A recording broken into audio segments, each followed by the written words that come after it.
Hello বন্ধুরা, শুভ দুপুর। আজকের 35 হয়ে গেছে, 2:35। যাই হোক, আজকে একটু তাড়াতাড়ি চলে এসেছি। কী কী রান্না করছি তোমাদের সঙ্গে একটু শেয়ার করি। এই দেখো, দাও আমার কাছে, দাও, আমি করছি। কী কী রান্না করছি আমি দেখাচ্ছি। এই দেখো, সাদা ভাত। তো জানো সবার জন্যই সাদা ভাত হয়। আর এই দেখো কী কী রান্না করেছি, দেখেছো? এই দেখো, এটা করেছি শুক্তোর মতো একটু তরকারি করেছি, অল্প করে সব সবজি দিয়ে। আর এই যে এটা করেছি সোয়াবিন, আর সব অল্প করেই করেছি, কালকে আবার শনিবার, থাকা খাওয়া হবে না। আর এটা করেছি বন্ধুরা, দেখো এটা কি বলো তো, এটা করেছি শুটকি মাছ। আমি ইউটিউবেতে অনেককে দেখেছি শুটকি মাছ খেতে, তো আমরা তো খাই, আমি ছোটোবেলার থেকেই খাই, আমরা খুব ভালোবাসি। আজকে সবজি দিয়ে শুটকি মাছ করেছি, আলু বেগুন সিম দিয়ে শুটকি মাছ হয়েছে, খুব সুন্দর, ভালো লাগে খেতে।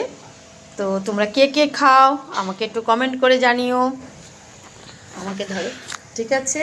তো তোমরা অবশ্যই কমেন্ট করে জানাবে কে কে ভালোবাসো, তাহলে তাদের জন্য আমার তরফ থেকে শুটকি মাছ খাওয়াবো, রান্না করে নেমন্তন্ন করে স্পেশাল। ঠিক আছে, টাটা, বাই বাই।